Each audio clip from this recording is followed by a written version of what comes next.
Good morning money persons, welcome to ask money per show. ఈరోజు ask money per షోకి actually వీక్లోని మన viewers లో చాలా మంది కొన్ని ఎస్ఎంఈ కంపెనీస్ రిలేటెడ్ ఎక్కువగా క్వశ్చన్స్ పంపించారు. అందులో కొన్ని కంపెనీస్ రిలేటెడ్ డీటెయిల్ గా అయితే ఎక్స్ప్లెయిన్ చేయబోతున్నాను. బట్ దానికన్నా ముందు ఒక విషయం అయితే మాట్లాడదాం అనుకున్నాను, ఎస్పెషలీ ఎస్ఎంఈ ఇన్వెస్టింగ్ రిలేటెడ్ గా. ఎందుకంటే లాస్ట్ కపుల్ ఆఫ్ ఇయర్స్ లో చాలా మంది రీటైల్ ఇన్వెస్టర్స్ ఎస్ఎంఈ స్టాక్స్ లో ఇన్వెస్ట్ చేశారు. అండ్ ఇన్ఫాక్ట్ ట్రాకింగ్ కూడా ఎక్కువగా ఎస్ఎంఈ స్టాక్స్ ని చేస్తున్నారని అయితే క్వశ్చన్స్ బట్టి అర్థమవుతున్నాయి. కాకపోతే ఈ క్లారిటీ లేదనుకోండి, you might exit at a wrong time. So అందు గురించి నేను క్లారిటీ ఇద్దాం అనుకున్నాను. మీకు మార్కెట్ పెరిగినప్పుడు, ఎస్పెషల్లీ బాగా కరెక్ట్ దాని తర్వాత మార్కెట్ పెరిగినప్పుడు, ఇన్ఫాక్ట్ లాస్ట్ వీక్ లో కూడా మనకి కపుల్ ఆఫ్ టైమ్స్ మార్కెట్ బాగా పెరిగింది కదా. మీరు అబ్జర్వ్ చేసినట్టయితే మీకు large cap stocks and mid cap stocks పెరిగిన విధంగా, ఆర్ ఈవెన్ స్మాల్ క్యాప్ లో కూడా లార్జెస్ట్ స్మాల్ క్యాప్స్ పెరిగిన విధంగా మీకు ఎస్ఎంఈ స్టాక్స్ పెరుగుండు. మేబీ ఒకటి రెండు ఎక్సెప్షనల్ కేసు పక్కన పెడితే ఓవరాల్ గా మనం ఎస్ఎంఈ మార్కెట్ ఏదైతే ఉందో చూసినట్టయితే మనకి ఎస్ఎంఈ బకెట్ మొత్తం అంతలా పెరిగి ఉండదు. ఎస్ఎంఈ యాక్చువల్లీ అండర్ పర్ఫార్మ్ చేసి ఉంటుంది. దీనికి మేజర్ గా కారణం ఏముంటుందంటే, నార్మలీ మార్కెట్ రికవర్ అయినప్పుడు, ఎస్పెషల్లీ ఒక లాంగ్ బేర్ సైకిల్ నడిచినప్పుడు, ఇప్పుడు మనకి ఆల్మోస్ట్ 2 సంవత్సరాలు బేర్ సైకిల్ నడుస్తుంది కదా. నవంబర్ 2024 నుంచి మనకి బేర్ మార్కెటే చూస్తున్నాం. ఓకే, అండ్ కంటిన్యూస్గా మార్కెట్లో ప్రెషర్ చూస్తున్నాం. దట్టు లాస్ట్ 4-5 మంత్స్లో అయితే ఇది మరీ పీక్ వెళ్ళిపోయింది. దట్టు మనకి మిగిలిన other asset classes like gold, silver బాగా పర్ఫామ్ చేసి, ఈక్విటీస్ అండర్ పర్ఫామ్ చేసి, ఇలాంటి సినారియోలో ఏమవుతుందంటే ఎస్పెషలీ రీటైల్ మనీ ఏదైతే ఉంటుందో, ఓకే, ఆ retail money majority of the money other asset క్లాసుల వైపు, మనకి పీక్ సైకిల్ ఎక్కడైతే ఉంటుందో అటువైపు అట్రాక్ట్ అయిపోతారు, అటువైపు మూవ్ అవుతుంటారు అనమాట. సో మార్కెట్ యాక్చువల్లీ ఒక ప్రొలాంగ్ బేర్ మార్కెట్ చూసిన తర్వాత రికవర్ అవుతున్నప్పుడు ఫస్ట్ మనీ ఫ్లో అయ్యేది ఇన్స్టిట్యూషన్స్ దగ్గర నుంచి, హెచ్ఎన్ఐస్ దగ్గర నుంచి, స్మార్ట్ ఇన్వెస్టర్స్ దగ్గర నుంచి వస్తుంది. సో వీళ్ళ మనీ మేజర్లీ లార్జ్ సమ్ లో వెళ్తుంది కాబట్టి అవి ఎస్ఎంఈస్ లో కన్నా కూడా మనకి లార్జ్ క్యాప్స్ అవ్వచ్చు, లేదా మిడ్ క్యాప్స్ అవ్వచ్చు, లేదా లార్జర్ స్మాల్ క్యాప్స్ ఏవైతే ఉన్నాయో వాటిలోకి మనీ ఫ్లో అవుతుంది. And end of the day మనకు తెలుసు, షార్ట్ టర్మ్ లోని stock price movement demand and supply మీద డిపెండ్ అయి ఉంటుంది కదా. సో మనకి ఆ టైంలో ఏంటంటే, ఆ డిమాండ్ అనేది ఎప్పుడైతే ఆ స్టాక్స్ లో బాగా ఎక్కువ వస్తుందో ఆటోమేటిక్ గా ఆ స్టాక్స్ యొక్క పర్ఫార్మెన్స్ మనకి బెటర్ గా కనబడుతుంది. వేరే ఎస్ఎంఈస్ లోని మనకి దో హెచ్ఎన్ఐస్ లో కొంతమంది ఇన్వెస్ట్ చేస్తున్నా కూడా ప్రిడామినెంట్లీ మనకి రీటైల్ మనీ, ఆర్ రీటైల్ లో కూడా మనం చిన్న చిన్న టికెట్ సైజ్ అనలేం, కానీ ఈవెన్ లార్జ్ టికెట్ సైజ్ లో పెట్టే రీటైల్ ఇన్వెస్టర్స్ ఎవరైతే ఉన్నారో వాళ్ళు కూడా ఎక్కువగా ఇన్వెస్ట్ చేస్తుంటారు. కరెంట్లీ వాళ్ళు సెంటిమెంట్ పరంగా చూసినట్లయితే ఓవరాల్ గా ఆ సెంటిమెంట్ వీక్ అవడం వల్ల మనకి ఆ ఫ్లో అయితే రాదు కదా, ఆ డిమాండ్ అయితే రాదు కదా. ఆ డిమాండ్ లేకపోవడం వల్ల మీకు ఏమవుతుందంటే ఎస్ఎంఈ స్టాక్స్ లో మీకు అండర్ పర్ఫార్మెన్స్ కనిపించే ఆస్కారం అయితే ఉన్నది. కాకపోతే ఈ ఎస్ఎంఈ స్టాక్స్ అండర్ పర్ఫార్మ్ చేసే ఆస్కారం ఉన్నదని చెప్పి వీటి నుంచి ఎగ్జిట్ అయిపోవాలంటే నో కాదు. Actually this is a time to accumulate. కాకపోతే మీ దగ్గర పేషెన్స్ ఉండాలని చెప్తున్నాను. ఎందుకంటే మీకు నెక్స్ట్ 1.5 year తర్వాత చూసినప్పుడు సడన్ గా మీకు large caps, mid caps, small caps చాలా బాగా పర్ఫార్మ్ చేసినట్టు కనిపించవచ్చు. బట్ మీ పోర్ట్ఫోలియోలో ఎస్ఎంఈ స్టాక్స్ పర్ఫార్మెన్స్ కనిపించకపోవచ్చు. ఆ కంపెనీస్ బిజినెస్ పరంగా బాగానే పర్ఫార్మ్ చేస్తూ ఉండొచ్చు, కానీ స్టాక్ ప్రైస్ పరంగా మీకు పర్ఫార్మెన్స్ లేకపోయేసరికి ఏమవుతుందంటే ఆ కంపారిజన్ లోకి వెళ్ళిపోయి చాలా మంది స్ట్రెస్ లోనే, అరే అన్నెసరీ నేను ఈ స్టాక్స్ ను హోల్డ్ చేస్తున్నట్టున్నాను, అక్కడ ర్యాలీ మిస్ అయిపోతున్నాను కదా అని చెప్పి, ఇప్పుడు ఎలాగైతే ఈక్విటీస్ నుంచి బయటకు వెళ్ళిపోయి గోల్డ్, సిల్వర్ లో పెడుతున్నారో, అలా ఎస్ఎంఈస్ ఆర్ స్మాలర్ కంపెనీస్ ఏవైతే ఉంటాయో వాటి నుంచి ఎగ్జిట్ అయిపోయి లార్జ్ మిడ్ క్యాప్స్లోకి వెళ్ళిపోయే ఆస్కారం ఉంటుంది. So that could become a wrong exit call అనమాట. సో అందు గురించి ఎవరైతే ఎస్ఎంఈస్ రిలేటెడ్గా ఇప్పుడు కూడా ఇంట్రెస్ట్ చూపిస్తూ బై చేయాలని ఆలోచిస్తున్నారో, మీరు ఇప్పుడు బై చేసినా కూడా you should have patience. At least ఒక 4-5 years మంచి బిజినెస్ అయినా కూడా 4-5 years మీ దగ్గర ఆ హోల్డింగ్ పీరియడ్ ఉండేటట్టు చూసుకోండి. లేదంటే ఏమవుతుందంటే నెక్స్ట్ 1-2 years లో బిజినెస్ పరంగా అంతా బాగానే ఉన్నా కూడా స్టాక్ ప్రైస్ లో పర్ఫార్మెన్స్ రాకపోతే మీరు మళ్ళీ డిసప్పాయింట్ అయిపోయి ఎగ్జిట్ అయ్యే ఆస్కారం ఉన్నది. సో ఈ ఫోములోకి వెళ్ళిపోయి రాంగ్ స్టెప్స్ వేస్తారని అలర్ట్ చేయడానికి అయితే ప్రయత్నిస్తున్నాను. And in fact this is the best time మనకి మంచి హై క్వాలిటీ ఎస్ఎంఈ కంపెనీస్ ఏవైతే ఉంటాయో ఆ కంపెనీస్ ఐడెంటిఫై చేసి ఇన్వెస్ట్ చేయడానికి. కాకపోతే ఇన్వెస్ట్ చేయాలని కూడా you should have lot of patience. ఎందుకంటే వాల్యూమ్స్ డ్రై అయిపోయాయి కదా.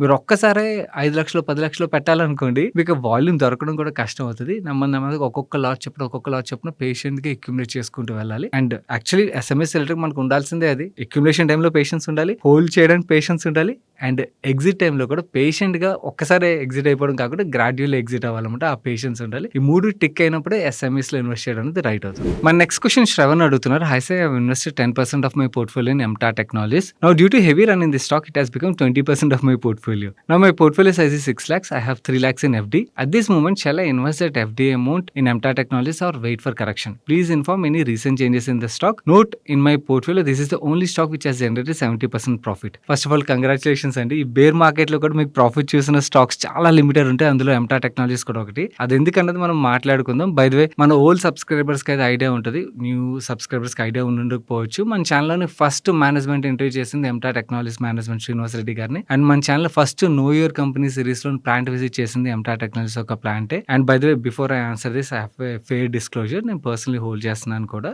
నో వీళ్ళ ప్లాంట్ విజిట్ ఏదైతే చేస్తాను ఆ టైంలో వీళ్ళ 6 యూనిట్స్ ఏవైతే ఉన్నాయి 6 యూనిట్స్ నేను విజిట్ చేశాను. మేనేజ్మెంట్ లో కూడా టాప్ మేనేజ్మెంట్ ఎవరైతే ఉన్నారో వాళ్ళందరితో కూడా చాలా లాంగ్ కాన్వర్సేషన్స్ చేశాను. మంచి మేనేజ్మెంట్ రన్ చేస్తున్న కంపెనీ. ఈవెన్ వీళ్ళ ప్రొడక్ట్స్ కూడా మెటల్ ప్రొడక్ట్స్ అయినా కూడా ప్రెసిషన్ నెక్స్ట్ లెవెల్ ఉంటుంది. Very good company. మధ్యలోని మనకు స్టాక్ పరంగా అప్స్ అండ్ డౌన్స్ చూసింది, బట్ ఇప్పుడు చూసినట్టయితే మాత్రం వీళ్ళ టైం వచ్చిందని అయితే మాట్లాడుకోవచ్చు. సో వీళ్ళ క్లయింట్ బ్లూమ్ ఎనర్జీ. వీళ్ళు మాట్లాడరు కానీ ఐపీఓ టైం నుంచి అందరికీ తెలుసు బ్లూమ్ ఎనర్జీ వీళ్ళ one of the largest client అని చెప్పి. ఇది బ్లూమ్ ఎనర్జీ ఏదైతే ఉన్నదో US based company. In fact last 1 year stock price కూడా మీకు చూపిస్తాను. మ్యాసివ్ రన్ అప్ అయితే మనకి బ్లూమ్ ఎనర్జీ స్టాక్ లో కనబడుతుంది. దానికి రీజన్ ఏంటంటే వీళ్ళు సాలిడ్ ఆక్సైడ్ ఫ్యూయల్ సెల్స్ అయితే మ్యానుఫ్యాక్చర్ చేస్తారన్నమాట. మనకి నార్మల్లీ ఎలక్ట్రిసిటీ ప్రొడ్యూస్ చేయాలనుకోండి, ఎలా ప్రొడ్యూస్ చేస్తాం? ఓకే, కోల్ బర్న్ చేయడం ద్వారా, గ్యాస్ బర్న్ చేయడం ద్వారా, లేకపోతే సోలార్ విండ్ ఎనర్జీ ద్వారా మనం ఎలక్ట్రిసిటీ అయితే ప్రొడ్యూస్ చేస్తాం. అవునా?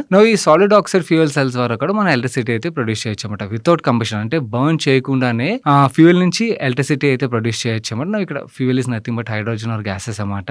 అండ్ ఈ ప్రాసెస్ లో మనకి ఎలక్ట్రిసిటీ ఎలా జనరేట్ అవుతుంది అంటే మీకు బ్లూమ్ ఎనర్జీతో ఒక ఇమేజ్ చూపిస్తాను చూడండి. మీరు ఇక్కడ చూసినట్టయితే పైన సెల్ అని ఉన్నది కదా, ఈ ఫ్యూయల్ సెల్ లో మనకి hydrogen and oxygen chemical reaction ద్వారా మనకి ఎలక్ట్రిసిటీ అయితే ప్రొడ్యూస్ అవుతుంది.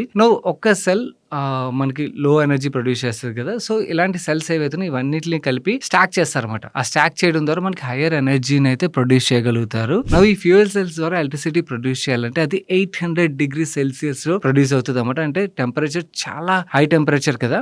ఈ ఫ్యూయల్ సెల్స్ ని ఏఎస్పీ అసెంబ్లీస్ ద్వారా స్టాక్ చేస్తారు. ఈ ఏఎస్పీ అసెంబ్లీస్ ని ఎంటార్ సప్లై చేస్తుంది అన్నమాట. బేసికల్లీ ఈ అసెంబ్లీస్ ఏవైతే ఉన్నాయి, అసెంబ్లీస్ అవ్వచ్చు, దాని రిలేటెడ్ పార్ట్స్ అవ్వచ్చు, ఇవేవైతే ఆ హై టెంపరేచర్ ని తట్టుకోగలగాలి. అక్కడ బ్రేక్ అవ్వకూడదు, బెండ్ అవ్వకూడదు. ఓకే, ఆ టెంపరేచర్ తట్టుకోగలగాలి. అండ్ ఇన్ఫాక్ట్ ఈ ఫ్యూయల్ సెల్స్ అన్నిటిని కలిపి కంబైన్ గా పెట్టే బాక్సెస్ ఏవైతే ఉంటాయి, హాట్ బాక్సెస్ అంటారు, వాటిని కూడా ఎంటార్ సప్లై చేస్తుంది అన్నమాట. ఈ సాలిడ్ ఆక్సైడ్ ఫ్యూయల్ సెల్స్ కి డిమాండ్ సడన్ గా పెరగడానికి కారణం ఈ artificial intelligence related data centres ఏవైతే ఉంటాయో ఆ డేటా సెంటర్స్ కి పవర్ డిమాండ్ అన్నది చాలా ఎక్కువగా ఉంటుంది కదా. ఆ పవర్ డిమాండ్ క్యాటర్ చేయడం గురించి అని చెప్పి ఈ solid oxide fuel cells related companies ఏవైతే వీళ్ళకి ఆర్డర్స్ అయితే వస్తున్నాయి అన్నమాట. అలాగే వీళ్ళు ఏఈపీ అమెరికన్ ఎలక్ట్రిక్ పవర్ అనే కంపెనీ ఏదైతే ఉన్నదో దాంతో $2.6 బిలియన్ వీళ్ళు అగ్రిమెంట్ అయితే బ్లూమ్ ఎనర్జీ సైన్ చేసింది.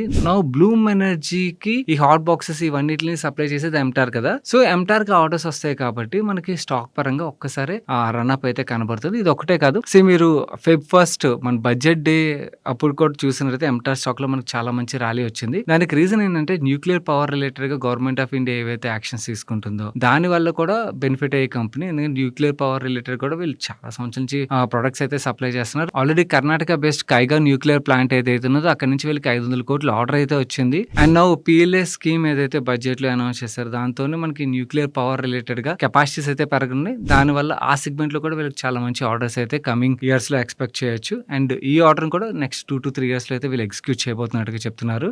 అండ్ ఇది మాత్రమే కాకుండా వీళ్ళు క్లీన్ ఎనర్జీ సెగ్మెంట్ లో మనం ఫ్యూయల్ సెల్ గురించి మాట్లాడుకున్నాం కదా. ఫ్యూయల్ సెల్ రిలేటెడ్ గా మాత్రమే కాకుండా వీళ్ళకి హైడెల్ అని చెప్పి ఇంకొక సెగ్మెంట్ కూడా ఉన్నది. ఈ హైడెల్ సెగ్మెంట్ లో ఏంటంటే న్యూ క్లయింట్స్ చాలా మంది యాడ్ చేశారు. జీ అవ్వచ్చు, హిటాచి అవ్వచ్చు, మీకు ఇక్కడ స్క్రీన్ మీద చూపిస్తాను చూడండి. ఈ క్లయింట్స్ అందరినీ వీళ్ళు లాస్ట్ 2 to 3 ఇయర్స్ లో యాడ్ చేసినట్టుగా చెప్తున్నారు. వీళ్ళకి టర్బైన్ రిలేటెడ్ పార్ట్స్ అయితే వీళ్ళు సప్లై చేయబోతున్నట్టుగా చెప్తున్నారు. ఇది అనదర్ సెగ్మెంట్. ఈ సెగ్మెంట్ నుంచి కూడా మంచి గ్రోత్ మేనేజ్మెంట్ యాంటిసిపేట్ చేస్తున్నట్టుగా చెప్తున్నారు. And also fuel cell segment విషయంకి వచ్చేసరికి బ్లూమ్ ఎనర్జీకి అంత మంచి ఆర్డర్స్ వస్తున్నాయి కదా. ఆటోమేటిక్ గా బ్లూమ్ ఎనర్జీ యొక్క సప్లయర్స్ ఎవరైతే ఉన్నారో ఎంటార్ అవ్వచ్చు, లేకపోతే వేరే అదర్ సప్లయర్స్ ఎవరైతే ఉన్నారో వీళ్ళందరికీ కూడా ఆర్డర్స్ అయితే వస్తాయి. కరెంట్లీ ఎంటార్ 8,000 బాక్సెస్ అయితే సప్లై చేసే కెపాసిటీ వీళ్ళ దగ్గర ఉన్నది. ఈ ఇయర్ ఎండింగ్ కల్లా 12,000 బాక్సెస్ కెపాసిటీకి అయితే వీళ్ళు రీచ్ అవుతున్నట్టుగా చెప్తున్నారు. అండ్ FY 27 ఎండింగ్ కల్లా ఈ కెపాసిటీ 8,000 నుంచి 20,000 బాక్సెస్ కి అయితే వీళ్ళు రీచ్ అవుతున్నట్టుగా చెప్తున్నారు. అండ్ సబ్సిక్వెంట్లీ 30,000 బాక్సెస్ కి అయితే రీచ్ అవుతున్నట్టుగా చెప్తున్నారు. అంటే 8,000 బాక్సెస్ నుంచి 30,000 బాక్సెస్ కి వీళ్ళు రీచ్ అవుతున్నట్టుగా చెప్తున్నారు. అంటే వీళ్ళ కెపాసిటీ ఎడిషన్ ఎంత ఎలా జరుగుతుందో చూడండి. ఆ కెపాసిటీ ఎడిషన్ జరిగినట్టయితే ఆటోమేటిక్ ఏమవుతుంది, అది మనకి రెవెన్యూస్ లో కూడా కనబడుతుంది కదా. అండ్ ఇది మాత్రం కాకుండా న్యూక్లియర్ ఎనర్జీ గురించి మాట్లాడుకున్నాం, అండ్ హైడెల్ సెగ్మెంట్ గురించి మాట్లాడుకున్నాం, and also defence and aerospace segment related గా మనం మాట్లాడుకోవాలి. మన ప్లాంట్ విజిట్ వీడియో మీరు చూసినట్టయితే రాకెట్ ఇంజిన్ ఏదైతే ఉన్నదో ఇస్రోకి వీళ్ళ ప్లాంట్ లో మ్యానుఫ్యాక్చర్ చేస్తారన్నమాట.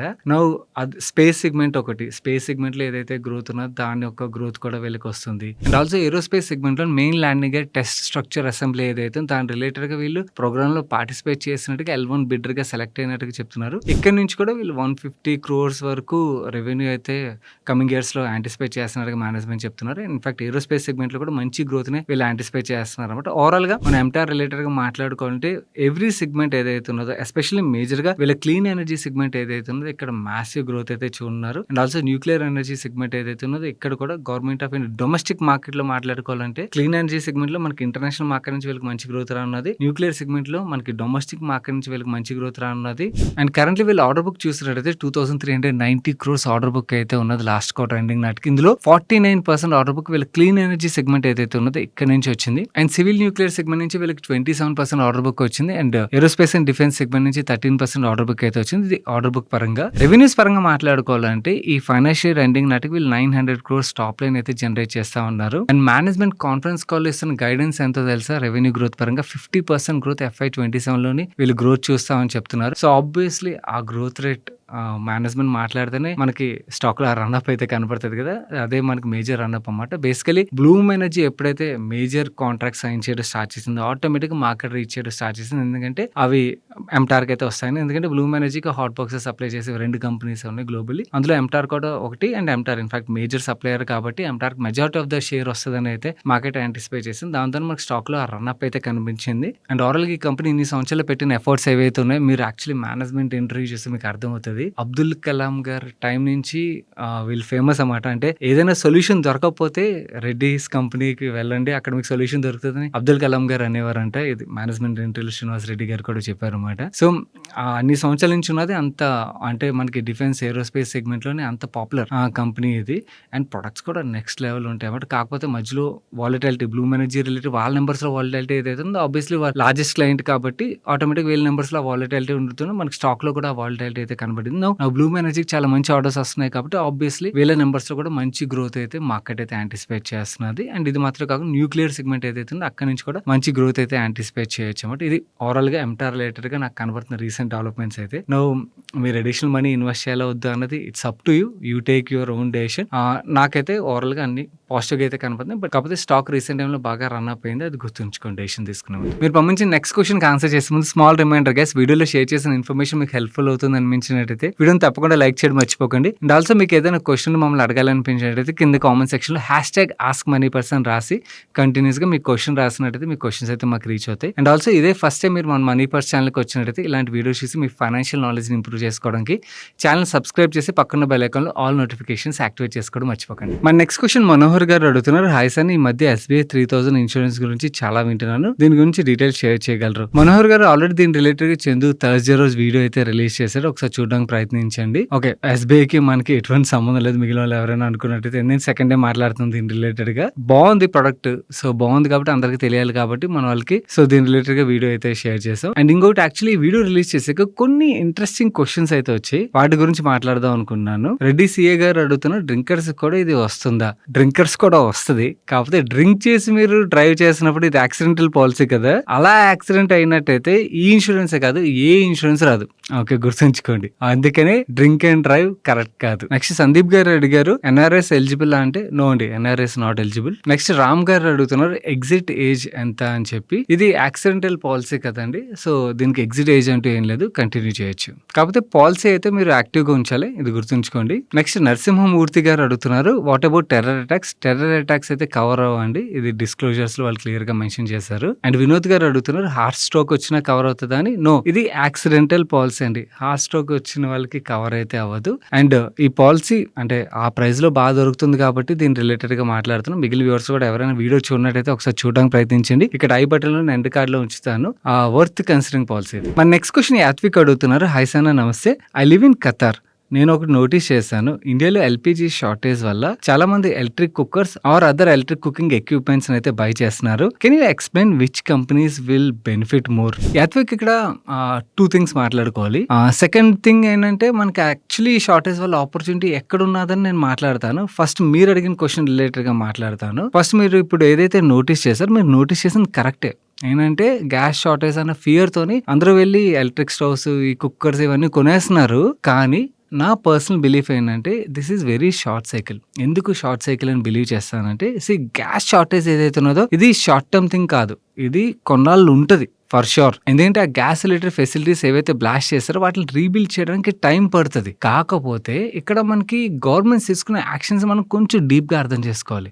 ఎనీ గవర్నమెంట్ ఓకే, పబ్లిక్ ఎవరైతే ఉన్నారో పబ్లిక్కి ఒకవేళ షార్టేజ్ వచ్చినా ఆ పబ్లిక్ని ఇబ్బంది పెట్టేటట్టు డెసిషన్స్ తీసుకుంటారా, లేకపోతే ఇండస్ట్రీస్ని ఇబ్బంది పెట్టే డెసిషన్స్ తీసుకుంటారా? ఆబ్వియస్లీ ఇండస్ట్రీస్ రిలేటెడ్ కానీ. ఎందుకంటే పబ్లిక్కి ఇబ్బంది అంటే బేసిక్ నెసెసిటీ ఏదైతే ఉన్నదో, ఈ gas is a basic necessity కదా. ఈ షార్టేజ్ క్రియేట్ అయ్యి దీనివల్ల పబ్లిక్ ఇబ్బంది పడ్డారనుకోండి, ఓట్స్ మీద ఇంపాక్ట్ పడుతుంది అండ్ గవర్నమెంట్ చేంజ్ అయ్యే రిస్క్ ఉంటుంది. అందుకని ఒకవేళ మనకి షార్ట్ సప్లై వచ్చింది అనుకోండి, అప్పుడు గవర్నమెంట్ ఆల్రెడీ ఇప్పుడు తీసుకున్న స్టెప్స్ కూడా అవే కదా. ఇండస్ట్రీస్కి ఏవైతే గ్యాస్ సప్లై చేయాలో వాటిని కట్ డౌన్ చేసి పబ్లిక్కి ఇంటరప్షన్ లేకుండా గ్యాస్ని సప్లై చేయడానికి అయితే ప్రయత్నిస్తున్నారు కదా. ఇవి గ్యాస్ రేట్లు పెంచచ్చు, ఓకే, అది పెరిగే ఆస్కారం ఉంది, అది నేను రూల్ అవుట్ చేయట్లేదు. కానీ షార్టేజ్ క్రియేట్ అయిపోయి మనం లాంగ్ టర్మ్ లో ఇబ్బంది పడతామా అంటే నేను అదైతే బిలీవ్ చేయట్లేదు. ఎందుకంటే షార్ట్ సప్లై ఒక ఇంపాక్ట్ ని గవర్నమెంట్ ఇండస్ట్రీస్ పాస్ ఆన్ చేస్తుంది కానీ పబ్లిక్ చేయదు. దానివల్ల వాళ్ళకి రిస్క్. ఎనీ పొలిటికల్ పార్టీ వాళ్ళకి పొలిటికల్లీ నెగిటివ్ ఇంపాక్ట్ చేస్తుంది అంటే దాని రిలేటెడ్ డెసిషన్స్ అయితే తీసుకోరు. ఒకవేళ తీసుకున్నారంటే వాళ్ళ మీద డెఫినెట్లీ ఇంపాక్ట్ అయితే ఉంటుంది. ఓకే, సో ఇది ఇప్పుడు ఏదైతే మన బిహేవియర్ చూస్తున్నాం, అందరూ ఎలక్ట్రిక్ కుక్కర్స్ స్టవ్స్ కొంటున్నారు, ఇది షార్ట్ టర్మ్ అనేది నేను బిలీవ్ చేస్తాను. సో ఈ short term benefit companies. Still if you want to see those companies, నేను ఇక్కడ స్క్రీన్ మీద చూపిస్తాను. ఈ కంపెనీస్ అన్ని కూడా మనకి ఎలక్ట్రిక్ కుక్కర్స్ ఇవన్నీ మ్యానుఫ్యాక్చర్ చేస్తాయి కాబట్టి అవన్నీ బెనిఫిట్ అవుతాయని అయితే అనుకుందాం. But actual real opportunity gas shortage వల్ల ఎక్కడ ఉన్నదని నేను బిలీవ్ చేస్తానంటే సింపుల్ థింగ్. మనం ఇందాకలే అన్నాను కదా నో బ్రెయినర్ అని చెప్పి. గవర్నమెంట్ తీసుకునే స్టెప్ ఏంటి, ఇండస్ట్రీస్కి గ్యాస్ రిలేటెడ్గా సప్లైస్ అయితే తగ్గిస్తారు. ఇండస్ట్రీస్కి సప్లైస్ ఎస్పెషల్లీ మనం చూడాలంటే మనకి పవర్ జనరేషన్ మనం చూసాం అనుకోండి, ఓకే, పవర్ మనకి మేజర్లీ ఎక్కడెక్కడ జనరేట్ అవుతుంది, కోల్ ద్వారా జనరేట్ అవుతుంది, గ్యాస్ ద్వారా జనరేట్ అవుతుంది. దెన్ మనకి రెన్యూబుల్ ఎనర్జీస్ ఏవైతున్నాయి, సోలార్ అవ్వచ్చు, విండ్ అవ్వచ్చు, వీటి ద్వారా జనరేట్ అవుతుంది. రీసెంట్గా రెన్యూబుల్ ఎనర్జీ సైడ్ ఫోకస్ పెరిగింది కాబట్టి ఇక్కడ యాక్చువల్లీ మనకి ఎనర్జీ జనరేషన్ బాగానే పెరుగుతుంది. బట్ స్టిల్ మనకి కోల్ ద్వారా గ్యాస్ ద్వారా పవర్ జనరేషన్ ఏదైతే ఉన్నదో అది ఇంకా హైయర్ సైడ్లో ఉన్నది కంపేర్ టు రెన్యూబుల్ ఎనర్జీతో మనం చూసినట్టయితే. ఇక్కడ గ్యాస్ షార్టేజ్ వల్ల ఏమవుతుంది, గ్యాస్ ప్రైస్ ఇండస్ట్రీస్కి బాగా సబ్స్టాన్షియల్లీ పెంచేసినా లేకపోతే మనకి సప్లైస్ తగ్గించినా కూడా గ్యాస్ ద్వారా ఏదైతే పవర్ జనరేట్ అవుతుందో అక్కడ ఇబ్బందులు పడే ఆస్కారం ఉన్నది. ఓకే, అండ్ ఆల్సో కోల్ ప్రైసులు పెరగడం వల్ల ఏమవుతుంది, కోల్ ద్వారా ఏదైతే పవర్ జనరేట్ చేస్తారో ఓకే వాటి కాస్ట్ కూడా పెరిగే ఆస్కారం ఉన్నది కదా. సో అందు గురించి కంపెనీస్ ఏం చేస్తాయి, వాళ్ళకి ఎలక్ట్రిసిటీ డిమాండ్ ఏదైతే ఉన్నదో దాని related power purchase agreements majorly renewable energy ద్వారా పవర్ జనరేట్ చేసే కంపెనీస్ ఏవైతే ఉన్నాయో, ఏదర్ సోలార్ ద్వారా కానీ లేకపోతే విండ్ ద్వారా కానీ జనరేట్ చేసే కంపెనీస్ ఏవైతే ఉన్నాయో వాళ్ళతోని లాంగ్ టర్మ్ పీపీఎస్ సైన్ చేసే ఆస్కారం అయితే క్లియర్లీ కనబడుతుంది. అండ్ ఈ గ్యాస్ షార్టేజ్ అన్నది మనకి షార్ట్ టర్మ్ కాదు, ఇది ఇంకొక 3-4 years 5 years ఉండే ఆస్కారం ఉన్నది. కాబట్టి క్లియర్లీ మనకి రెన్యూబుల్ ఎనర్జీ ద్వారా ఓకే పవర్ జనరేట్ చేసే కంపెనీస్ ఏవైతే కరెంట్లీ మార్కెట్ పెద్దగా పట్టించుకోవట్లేదు. కానీ ఐఎమ్ షూర్ ఓకే ఈ థీమ్లోని మ్యాసివ్ ఆపర్చునిటీ అయితే ఉన్నది అండ్ ఈ కంపెనీస్ అయితే బాగా బెనిఫిట్ చెందనున్నాయి. ఇన్ఫాక్ట్ వాళ్ళు ఏదైతే ప్రైజెస్లో ఆఫర్ చేస్తారో ఆ రేట్లు కూడా పెంచుతారు. ఎప్పుడైతే వాళ్ళకి డిమాండ్ పెరుగుతుందో ఆటోమేటిక్గా పెంచుతారు కాబట్టి తెలిసి మోర్ బెనిఫిట్ అన్నమాట. సో మనం యాక్చువల్లీ ఈ షార్ట్ జస్ట్ సెంటిమెంట్ ఆధారంగా జరుగుతున్న సైకిల్ ప్లే చేసేదానికన్నా లాంగ్ టర్మ్లో మనకి ఎక్కడ ఆపర్చునిటీ కనబడుతుంది అక్కడ మనం బెటర్ రిటర్న్ సంపాదించగలం కదా. సో ఇలా ఆలోచించడానికి ప్రయత్నించండి. ఇన్ఫాక్ట్ ఇక్కడ నేను నో బ్రెయినర్ ఆపర్చునిటీ అయితే చూస్తున్నాను. సో ఈ రెన్యూబుల్ ఎనర్జీ ద్వారా మనకి పవర్ జనరేట్ చేసే కంపెనీస్ ఏవైతే ఉన్నాయో, నేను ఇక్కడ ఈపీసీ కంపెనీస్ గురించి మాట్లాడలేదు, పవర్ జనరేట్ చేసే కంపెనీస్ ఏవైతే ఉన్నాయో వాటిని ఒకసారి స్టడీ చేయడానికి ప్రయత్నించండి. డెఫినెట్లీ ఇక్కడైతే మనకి నెక్స్ట్ 3-4 years అయితే మంచి ఆపర్చునిటీ కనబడుతుంది. మన next question, please share your view on Shri refrigeration SME stock. As per my analysis, it has very good potential from defense plus data center boom. IPO టైంలో కూడా మ్యాసివ్ ఇంట్రెస్ట్ అయితే investors లో కనబడింది. But valuations కొంచెం hire side లో కనబడుతుంది. 100 times PE multiple లోని. This is the only concern. Please share your view on this company. Valuation ఒకటే కాదండి, కన్సర్న్ పార్ట్ ఏంటంటే వీళ్ళ బిజినెస్ పరంగా అంతా ఓకే. సో వీళ్ళు HVAC ఏవైతే సప్లై చేస్తారో వీళ్ళు నేవల్ కి అయితే మేజర్లీ సప్లై చేస్తారు, అక్కడ నుంచి రెవెన్యూ వస్తుంది. బట్ IPO టైంలో వీళ్ళు చాలా సాలిడ్ గ్రోత్ అయితే ప్రామిస్ చేశారు. కానీ ఫస్ట్ హాఫ్ లో ఏవైతే రిజల్ట్స్ వచ్చాయో డిజాస్టర్ రిజల్ట్స్ లిటరల్లీ. మీకు ఇక్కడ ప్రీవియస్ హాఫ్ ఇయర్లీ నెంబర్స్ చూపిస్తాను చూడండి. అప్పుడు వీళ్ళ మార్జిన్స్ కి ఇప్పుడు అంటే పోస్ట్ IPO వీళ్ళు రిలీజ్ చేసిన నెంబర్స్ లో మార్జిన్ కి చూడండి, ఆ డ్రాప్ ఏదైతే ఉన్నదో market will not like that. Both EBITDA నంబర్‌లోని, పాట్ నంబర్‌లోని మనకు సబ్‌స్టాన్షియల్ డ్రాప్ అయితే కనబడుతుంది. దీనికి మేనేజ్‌మెంట్ ఏం చెప్తున్నారంటే ఎస్పెషల్లీ మార్జిన్స్ డ్రాప్ రిలేటెడ్‌గా వీళ్ళ క్లయింట్ ప్లేస్‌లోని వీళ్ళు వర్క్ చేయాల్సొచ్చింది. దాని రిలేటెడ్‌గా స్పెండింగ్ అన్నది పెరిగింది. అండ్ ఆల్సో ఎంప్లాయీస్ కూడా యాడ్ చేసినారు. దానివల్ల అప్‌ఫ్రంట్ కాస్ట్ పెరిగిపోయింది. అందువల్ల వీళ్ళు మార్జిన్స్ పడినట్టుగా చెప్తున్నారు. అండ్ మార్జిన్స్‌లో రికవరీ కనబడుతది. సెకండ్ హాఫ్ కల్లా నంబర్స్‌లో కూడా మంచి గ్రోత్ కనబడుతదని అయితే చెప్తున్నారు. అండ్ 20-22% ఎబిటా మార్జిన్ అయితే జనరేట్ చేస్తా ఉన్నారు. అలా జనరేట్ చేసినా కూడా వీళ్ళ ప్రీ ఐపీఓ మార్జిన్‌తో కంపేర్ చేసినట్టయితే తక్కువే. కాకపోతే మేనేజ్‌మెంట్ గైడెన్స్ పరంగా మాత్రం బీభత్సమైన గైడెన్స్ ఇస్తున్నారు. Currently approximately 100 crores top line generate చేస్తున్నారు. వీళ్ళు 2030 కల్లా ప్రాఫిటే 130 క్రోర్స్ జనరేట్ చేస్తామని, టాప్ లైన్ 1000 క్రోర్స్ జనరేట్ చేస్తామని అయితే చెప్తున్నారు. అంటే నెక్స్ట్ 4 ఇయర్స్‌లోని 100 క్రోర్స్ నుంచి 1000 క్రోర్స్ అంటే బీభత్సమైన గ్రోత్ కదా! నిజంగా డెలివర్ చేయగలిగినట్టయితే which is good. But anyways see ఈ సెకండ్ హాఫ్ నంబర్స్ ఏవైతే ఉన్నాయో చాలా చాలా క్రిటికల్ రోల్ అయితే ప్లే చేయండి ఈ కంపెనీ రిలేటెడ్‌గా. ఆ నంబర్స్ వచ్చిన తర్వాత అవి చూసి దాన్ని బట్టి మీ డెసిషన్ అయితే మీరు తీసుకోండి. అండ్ ఇంకో కన్సర్న్ నాకు ఈ కంపెనీలో కనబడేది ఏంటంటే వీళ్ళ క్యాష్ కన్వర్షన్ సైకిల్ కూడా చాలా చాలా లాంగ్. ఇక్కడ మీకు చూపిస్తాను చూడండి, 576 డేస్ వీళ్ళ cash conversion cycle. And working capital days కూడా 345 days. Working capital heavy business ఇది. ఎస్, మీరు అన్నట్టుగా డేటా సెంటర్ రిలేటెడ్ వీళ్ళు కెనడా బేస్డ్ కంపెనీతో అయితే కొలాబరేట్ అయ్యారు, ఎంఓయూ సైన్ చేశారు. అండ్ డేటా సెంటర్ ఇండస్ట్రీ నుంచి కూడా వీళ్ళకి అక్కడ వీళ్ళు సప్లై స్టార్ట్ అయినట్టయితే, ఆర్డర్ స్టార్ట్ అయినట్టయితే అక్కడ నుంచి కూడా వీళ్ళు గ్రోత్ చూడొచ్చు. Growth okay, but first market confidence వీళ్ళు విన్ అవ్వాల్సినది. ఎందుకంటే మార్కెట్ ఐపీఓ తర్వాత నెంబర్స్ మారయ్యా చాలా చాలా డౌట్ పడుతుంది. సో అది బిగ్గెస్ట్ రిస్క్. ఈ స్టాక్ లో మీకు ఆ ప్రెషర్ కనపడడానికి వాళ్ళు ఎంత గైడెన్స్ పరంగా ఏకంగా 100 కోట్ల నుంచి 1000 క్రోర్స్ అని మాట్లాడుతున్నా కూడా మార్కెట్ దాన్ని బిలీవ్ చేయట్లేదు. ఎందుకంటే మీరు ఐపీఓ ముందు చెప్పింది వేరు, ఐపీఓ తర్వాత వచ్చిన నెంబర్స్ వేరు, మార్కెట్ ప్రిపేర్ చేయలేదు. సో మీ సెకండ్ హాఫ్ నెంబర్స్ వచ్చిన తర్వాత, క్లారిటీ వచ్చిన తర్వాతే మార్కెట్ స్టాక్ పరంగా డెసిషన్ తీసుకుంటాం అనేది క్లియర్లీ ఇండికేషన్ అయితే చూపిస్తుంది. అదే మనకి కనబడుతుంది. Let's see. ఎనీవేస్ మనకి కొన్నాళ్ళలో నెంబర్స్ వచ్చేస్తాయి కాబట్టి నెంబర్స్ వచ్చిన తర్వాత తేలుతుంది. మన నెక్స్ట్ క్వశ్చన్ అహ్మద్ గారు అడుగుతున్నారు. యాక్చువల్లీ చాలా మంచి క్వశ్చన్ అడిగారు ఆయన. Hello Sagar, firstly thank you for the valuable information. I'm just 2 years old in stock market and started SIP recently. I have a doubt from my understanding. Stock market have cycles.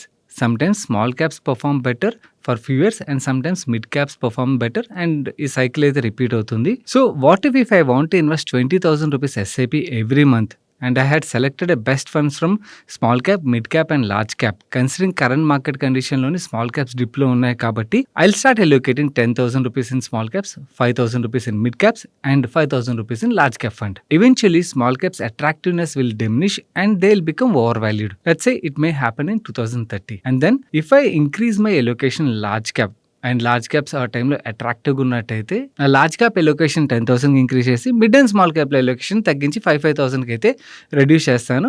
ఇలా ఒక 5 years వచ్చే continue చేసి 2035కి large caps expensive అయ్యాయి అనుకోండి, then ఆ టైంలోని large క్యాప్లో allocation మళ్ళీ కట్ డౌన్ చేసి మిడ్ అండ్ స్మాల్ క్యాప్స్లో ఇంక్రీజ్ చేయడానికి అయితే ప్రయత్నిస్తాను. ఐ నో ఇలా చేయాలంటే I need to closely follow industry leaders or experts like you to understand how market capitalization and under valuation will work. So my question is my understanding correct? If yes, does this SIP strategy have name to it? Maybe is this even a SIP strategy? By doing or following this SIP pattern, will I write the valuation wave correctly? Ahmad garu, మీ understanding absolutely correct. నేను ఈ question చదువుతున్నప్పుడు కొంతమంది viewers అనిపించవచ్చు ఇది పెద్ద TDS process అని. No, కాదు. యాక్చువల్లీ ఈ మన ప్యాటర్న్ ఫాలో అవ్వాల్సింది once in 3 years, once in 4 years కదా. Every year or every 6 months మనం చేంజ్ చేయాల్సిన అవసరం లేదు. మనకి ఎక్కడైతే వాల్యుయేషన్ ఎక్స్పెన్సివ్ ఉన్నదో అక్కడ మనం ఫ్రెష్ ఎలొకేషన్ ట్రిమ్ చేస్తాం, ఓకే. అండ్ ఎక్కడైతే అండర్ వాల్యుయేషన్ కనబడుతుందో అక్కడ మనం ఎలొకేషన్ పెంచుతాం, అంతే, సింపుల్. అండ్ ఇన్ఫాక్ట్ మన రెగ్యులర్ ఫాలోవర్స్ ఎవరైతే ఉంటారో, ఛానల్ లాంగ్ టర్మ్ నుంచి ఫాలో అవుతున్న వాళ్ళకి ఐడియా ఉంటుంది. We do the same, okay. 2024లోని మీకు గుర్తున్నట్టయితే I only did a video small caps లోని వద్దు, ఈ టైంలో ఎలొకేషన్ కరెక్ట్ కాదు అని చెప్పి. ఎందుకంటే ఆ టైంలో నాకు ఆస్క్ లోని ఏవైతే పోర్ట్ఫోలియో రిలేటెడ్ క్వశ్చన్స్ వస్తాయో ఫిల్ విత్ స్మాల్ క్యాప్స్ అన్నమాట. కంప్లీట్లీ చాలా మంది స్మాల్ క్యాప్స్ లో ఇన్వెస్ట్ చేసేవారు. ఎందుకంటే పాస్ట్ రిటర్న్ బాగుండేసరికి అందరూ ఆ పాస్ట్ రిటర్న్ ఆధారంగా ఇన్వెస్ట్మెంట్ డెసిషన్ తీసుకుంటారు కదా. సో కంప్లీట్లీ స్మాల్ క్యాప్ లో పెట్టేసేవారు అనమాట. అది కరెక్ట్ కాదు. యాక్చువల్లీ మనకి అక్కడ వాల్యుయేషన్ ఎక్స్పెన్సివ్ ఉన్నప్పుడు అక్కడ మనం ఎలొకేట్ చేయకూడదు. అందుకనే ఆ టైంలోనే స్మాల్ క్యాప్స్ కి అగైన్స్ గా వీడియో చేసినవన్నీ. ఇప్పుడు చూసినట్టయితే నేను స్మాల్ క్యాప్స్ లో బెస్ట్ టైం అని చెప్పి మాట్లాడుతున్నాను. సో మన ఈ సైకిల్ ఏదైతే ఉన్నదో ఆ సైకిల్ ప్లే చేసినప్పుడు ఏమవుతుందంటే మన పోర్ట్ఫోలియో అడిషనల్ ఆల్ఫా అనేది క్రియేట్ చేసుకోగలుగుతామండి. మీ understanding perfectly right. Only thing need to keep tracking markets. అది ఎలాగా చేస్తాం, మార్కెట్లో ఇన్వెస్ట్ చేస్తున్నప్పుడు ఆ మార్కెట్ ట్రాక్ చేస్తాం కదా, ఎవ్రీడే స్టాక్ ప్రైజులు చూడాలి అని చెప్పను కానీ, బట్ మార్కెట్ ఒక సెంటిమెంట్స్ ఎలా మూవ్ అవుతున్నాయి అనేది మనం అండర్స్టాండ్ చేసుకోవడం కరెక్ట్ అనమాట. సెంటిమెంట్ బట్టి మనకు అర్థమైపోద్ది. ఎప్పుడైతే మనకి మన చుట్టుపక్కల అందరూను ఎక్కడికి వెళ్ళినా కూడా, మీరు ఆఫీస్లోని కలీగ్స్ ని కలిసినా, రిలేటివ్స్ ని కలిసినా, ఎప్పుడైతే స్మాల్ క్యాప్ అని మాట్లాడతారు, that is a time to trim. And మీరు ఇప్పుడు చూసినట్టయితే స్మాల్ క్యాప్స్ అవ్వచ్చు, ఎస్ఎంఈ అవ్వచ్చు, పరమ డేంజరస్, వాటిని ముట్టుకోకూడదు, ఆర్ ఈవెన్ స్టాక్ మార్కెట్ ముట్టుకోకూడదు అని మాట్లాడుతుంటారు. This is a time to allocate more money in markets. So అది మనకి జస్ట్ మన చుట్టుపక్కల ఎన్విరాన్మెంట్, మనం కలుస్తున్న వాళ్ళని బట్టి కూడా మనకు అర్థమైపోద్ది. ఓకే, ఓవరాల్ గా సెంటిమెంట్స్ ఎలా ఉన్నాయని చెప్పి దాన్ని అర్థం చేసుకుంటే చాలు. Every day or every minute, every second track చేయాల్సిన పని లేదు ఈ స్ట్రాటజీ ఫాలో అవడానికి. In fact we personally do the same. And అదే ఇన్ఫాక్ట్ వీడియోలో కూడా చెప్తుంటాను. బట్ నేను ఎప్పుడైతే మీకు ఒక్కొక్క కేటగిరీ రిలేటెడ్ గా మాట్లాడుతుంటాను, బట్ ఒక్కొక్క కేటగిరీ అని కాకుండా ఓవరాల్ పర్స్పెక్టివ్ లో మాట్లాడాలంటే, మీరు అండర్స్టాండ్ చేసుకున్న స్ట్రాటజీ ఏదైతే ఉందో అబ్సల్యూట్లీ రైట్ స్ట్రాటజీ. దీనికి పేరు ఏమైనా ఉన్నదంటే ఐ డోంట్ నో. నేను ఇక్కడ ఇంకొక ఇంపార్టెంట్ పాయింట్ రిలేటెడ్ గా క్లారిటీ ఇవ్వాలి. అహ్మద్ గారి క్లారిటీ ఉన్నది, ఆయన చాలా బాగా అర్థం చేసుకున్నారు. నువ్వు ఈ ఎలొకేషన్ ట్వీకింగ్ అనగానే చాలా మంది ఈవెన్ ఎగ్జిట్ వెళ్ళిపోతారు అనమాట. ఎగ్జిట్ వరకు ఆలోచించేస్తారు. నువ్వు అసలు already existing portfolio related exit గురించి మాట్లాడలేదు. ఎందుకంటే ఎగ్జిట్ మనం కాల్ తీసుకున్నాం అనుకోండి, క్యాపిటల్ గెయిన్ ట్యాక్స్ పే చేయాలి, ఇవన్నీ చేయాల్సి ఉంటుంది, అవసరం లేదు. ఓకే, లాంగ్ టర్మ్ పోర్ట్ఫోలియో అనుకోండి, మన గోల్స్ ఏవైతే గోల్ వరకు పోర్ట్ఫోలియో అలాగే కంటిన్యూ చేస్తాం. ఓన్లీ ఫ్రెష్ ఎలొకేషన్ ఏదైతే ఉన్నదో,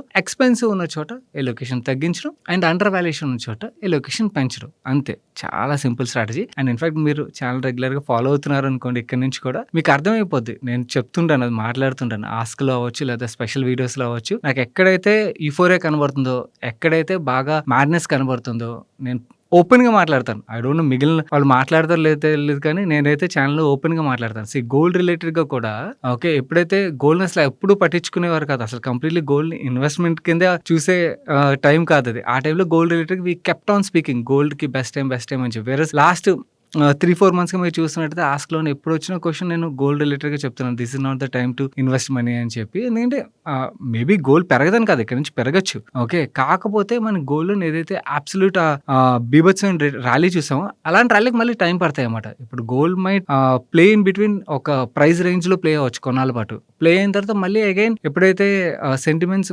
కంప్లీట్లీ బేరిష్ ట్రెండ్కి వెళ్ళిపోద్దు, అలాంటి టైంలో మనం ఆ అసెట్ క్లాస్ని, ఈక్విటీ కాదు ఎనీ అసెట్ క్లాస్ మనం చూడాల్సిందే. అదే మార్కెట్ సెంటిమెంట్ ఆధారంగా మనకి ఎక్కడైతే కంప్లీట్ బేరిష్నెస్, కంప్లీట్లీ దాన్ని రైట్ ఆఫ్ చేసేస్తారో, అలాంటి అసెట్ క్లాస్ లో మనకి యాక్చువల్లీ చాలా చీప్నెస్ అనేది దొరుకుతుంది అన్నమాట. In fact attractiveness, better word, attractiveness అని దొరుకుతుంది. అక్కడ మనం రైట్ వేలో ఎలొకేట్ చేసినట్టయితే we can definitely make good money.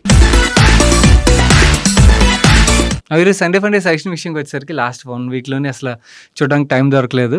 But team అయితే ఒక సిరీస్ చూసాం, బాగున్నదని అయితే చెప్తున్నారు. వాళ్ళ దగ్గర నుంచి వస్తున్న సజెషన్ ఇది. చిరాయ్ అని చెప్పి హాస్టల్లో ఒక సిరీస్ అయితే స్ట్రీమ్ అవుతున్నట్టు చెప్తున్నారు, బాగున్నదని. Do check it out. మన నెక్స్ట్ క్వశ్చన్ స్వాతి గారు అడుగుతున్నారు. Hi son, please share your view on Freshara agro exports limited, company is in expansion stage. చాలా ఇంట్రెస్టింగ్ కంపెనీ అండి. ఎవరికైతే అసలు ఈ కంపెనీ గురించి ఐడియా లేదో, వీళ్ళు చేసే బిజినెస్ చాలా సింపుల్ గా అనిపిస్తుంది.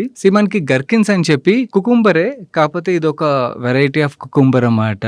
ఈ గర్కిన్స్ ని మనం కంప్లీట్లీ ఎక్స్పోర్ట్ చేస్తాం. మన ఇండియాలో ఈ గర్కిన్స్ కి మార్కెట్ లేదు. మనలో ఎవరు దీన్ని టేస్ట్ కూడా చేస్తుండో, ఎందుకంటే ఇక్కడ ఎవరైతే ఫార్మర్స్ పండిస్తారో కంప్లీట్లీ ఎక్స్పోర్ట్ గురించే పండిస్తారు. అండ్ ఈ గర్కిన్స్ ని వేరే కంట్రీస్ చాలా ఎక్కువగా కన్జ్యూమ్ చేస్తారు. మనకి రష్యా ఇలాంటి చాలా అంటే చలి ప్రదేశాలు ఏవైతే ఉంటాయి, అక్కడ వాడ్కా డ్రింక్ చేస్తున్నప్పుడు దీన్ని పికిల్ కింద తింటారు. అండ్ ఆల్సో హెల్త్ బెనిఫిట్స్ బాగుంటాయి అని చెప్పి దీన్ని బాగా కన్జ్యూమ్ చేస్తారు. వేరే మనకి ఇక్కడ అంటే మన దగ్గర పండుతుంది, కానీ మన దగ్గర ఇక్కడ మార్కెట్ లేదు దీనికి అన్నమాట. కంప్లీట్లీ ఎక్స్పోర్ట్ అయితే చేస్తారు. ఈ కంపెనీ గర్కిన్ పికిల్స్ అయితే సెల్ చేస్తుంది అన్నమాట. గర్కిన్ పికిల్స్ మాత్రమే కాదు, వేరే అదర్ పికిల్స్ కూడా సెల్ చేస్తారు. But majority of the revenue వీళ్ళకి గర్కిన్స్ నుంచి అయితే వస్తుంది. వీళ్ళు ఏం చేస్తారంటే, ఫార్మర్స్ ఏదైతే గర్కిన్స్ పండిస్తారో వేరే వాళ్ళకి ఇచ్చేయకుండా ఉండడానికి వీళ్ళు కాంట్రాక్ట్ అయితే సైన్ చేసుకుంటారు. ఇక్కడ ఇంకొక ఇంట్రెస్టింగ్ పాయింట్ చెప్పాలి. ఈ గర్కిన్స్ మన సౌత్ ఇండియాలోనే పండుతాయి. ఓకే, సో ఏపీలోని పండుతాయి, కర్ణాటకలో పండుతాయి, మేజర్లీ కర్ణాటకలో ఎక్కువగా, అండ్ తమిళనాడులో కూడా పండుతుంది అన్నమాట. సో మీకు ఎక్కడెక్కడ పండుతుంది అన్నది ఇక్కడ చూపిస్తాను. ఏపీలో కూడా గుంటూరు, చిత్తూరు ఇలా వేరియస్ లొకేషన్స్ లో అయితే గర్కిన్ ఫార్మింగ్ అయితే జరుగుతుంది. అక్కడ ఫార్మర్స్ అని వీళ్ళు టై అప్ అయ్యి ఆ ఫార్మర్స్ నుంచి కంప్లీట్లీ పంట వీళ్ళు కొనేసుకుని దాన్ని పికిల్ కింద కన్వర్ట్ చేసి వీళ్ళు ఎక్స్పోర్ట్ అయితే చేస్తుంటారు. కరెంట్లీ వీళ్ళు 40 కంట్రీస్ కి అయితే ఎక్స్పోర్ట్ చేస్తున్నారు. 40 కంట్రీస్ కి ఎక్స్పోర్ట్ చేస్తున్నా కూడా మెజారిటీ ఆఫ్ ద రెవెన్యూ వీళ్ళకి వచ్చేది రష్యా అండ్ స్పెయిన్ నుంచి. ఇన్‌ఫాక్ట్ యాక్చువల్ రష్యా నుంచి వీళ్ళకి చాలా ఎక్కువ రెవెన్యూ వచ్చేది. ఒక టైంలో రష్యా నుంచే వీళ్ళకి 33% రెవెన్యూ వచ్చేది. అది ఇప్పుడు రష్యా, ఉక్రెయిన్ వార్ తర్వాత అక్కడి నుంచి రెవెన్యూ కంట్రిబ్యూషన్ అయితే తగ్గింది. కరెంట్‌లీ 16% రెవెన్యూ అయితే వీళ్ళు రష్యా నుంచి ఎర్న్ చేస్తున్నారు. అండ్ రష్యా నుంచి కంట్రిబ్యూషన్ తగ్గేసరికి వీళ్ళు స్పెయిన్‌కి ఎక్స్‌పోర్ట్స్ అయితే పెంచుకుంటూ వచ్చారు. ఇంతకుముందు స్పెయిన్‌కి వీళ్ళు 12% వీళ్ళు ఓవరాల్ రెవెన్యూలో స్పెయిన్ నుంచి వస్తున్నట్టయితే కరెంట్‌లీ వీళ్ళకి స్పెయిన్ నుంచి 20% ఆఫ్ ద రెవెన్యూ అయితే వస్తున్నది. అండ్ ఒకసారి రష్యా, ఉక్రెయిన్ వార్ కానీ ఎండ్ అయినట్టయితే నేను రష్యా నుంచి వీళ్ళకి బాగా మళ్ళీ మార్కెట్ అయితే బాగా ఓపెన్ అవ్వచ్చు అన్నమాట. సో అది అగైన్ గ్రోత్ కింద అయితే మనం చూడొచ్చు. అండ్ వీళ్ళకి 2 మ్యానుఫ్యాక్చరింగ్ యూనిట్స్ అయితే ఉన్నాయి తమిళనాడులో. వీళ్ళ సెకండ్ యూనిట్ ఏదైతే ఉన్నదో అది 8 ఎకర్స్ లో అయితే వీళ్ళు ఆ యూనిట్ ని బిల్డ్ చేశారు. అక్కడ ఓన్లీ గర్కిన్స్ రిలేటెడ్ పికిల్స్ మాత్రమే కాకుండా white onion, corn kernels, green pepper corn, even beetroot pickle కూడా రీసెంట్ గా వీళ్ళు లాంచ్ చేసిన ప్రొడక్ట్ అది. ఆ బీట్రూట్ పికిల్ మన దగ్గర పెద్దగా ఎవరు యూజ్ చేయకపోవచ్చు, కానీ వేరే ఎక్స్పోర్ట్ మార్కెట్ లో అది బాగానే సెల్ అవుతుంది అని అయితే మేనేజ్మెంట్ చెప్తున్నారు. అండ్ ఆలివ్స్, ఈ ఆలివ్స్ కూడా హెల్త్ బెనిఫిట్ చాలా ఎక్కువ ఉంటుందని అయితే మాట్లాడతారు. ఇన్ఫాక్ట్ ఆలివ్స్ గురించి మాట్లాడుతున్నాం కాబట్టి ఒక విషయం చెప్పాలి. వీళ్ళు రీసెంట్ గా స్పెయిన్ లో ఒక కంపెనీని అక్వైర్ చేశారు. అది ఆలివ్స్ పరంగా one of the largest producer అని అయితే చెప్తున్నారు. సో ఆ కంపెనీని అక్వైర్ చేయడం ద్వారా వీళ్ళు FY 26-27 లో 200 crores ఎడిషనల్ రెవెన్యూ జనరేట్ చేసే క్యాపబిలిటీ పెరిగినట్టుగా అయితే మేనేజ్మెంట్ రీసెంట్ గా వాళ్ళ కాన్ఫరెన్స్ కాల్ అయితే మెన్షన్ చేస్తున్నారు. అండ్ ఇన్ఫాక్ట్ వీళ్ళ సెకండ్ యూనిట్ ఏదైతే ఉన్నదో ఈ సెకండ్ యూనిట్ పీక్ కెపాసిటీలో రన్ అయినట్టయితే 200 నుంచి 250 crores రెవెన్యూ అయితే జనరేట్ చేయగలుగుతుంది. నా ఈ న్యూ ఎక్విజిషన్ కూడా ఎడిషనల్ రెవెన్యూ అయితే వస్తుంది అక్కడ నుంచి కూడా. అండ్ ఆ స్పెయిన్ లో అక్వైర్ చేసిన కంపెనీ యొక్క peak revenue potential 400 to 500 crores అని అయితే మేనేజ్మెంట్ చెప్తున్నారు. అండ్ ఇన్ఫాక్ట్ నెక్స్ట్ 3 years లోని 1000 crores రెవెన్యూ జనరేట్ చేసే కంపెనీ అవుతుందని అయితే మేనేజ్మెంట్ చెప్తున్నారు. హోప్ఫుల్లీ వాళ్ళు నెక్స్ట్ 3 years లో ఆ నెంబర్ కానీ హిట్ చేయగలిగారు అనుకోండి, డెఫినెట్లీ స్టాక్ పరంగా కూడా మనం చాలా మంచి గ్రోత్ చూసే ఆస్కారం ఉన్నది. చూడడానికి చాలా సింపుల్ బిజినెస్ లా ఉన్నా కూడా ఎంత మంచి రెవెన్యూ జనరేట్ అవుతుందో చూడండి. అండ్ ఇంకొక అడ్వాంటేజ్ ఏంటంటే గర్కిన్స్ కొన్ని కంట్రీస్ లో మాత్రమే పండుతాయి అన్నమాట. And India has a advantage side అన్నమాట. అందు గురించి ఇండియా నుంచి బాగా ఎక్స్పోర్ట్స్ అయితే అవుతాయి. అండ్ ఈ కంపెనీ విషయం వచ్చి ఇది 3rd లార్జెస్ట్ కంపెనీ అంటున్నారు. సో ఓవరాల్ గా అంత బాగానే ఉంది. రష్యా, ఉక్రెయిన్ వార్ సెటిల్ అయింది అనుకోండి, రష్యా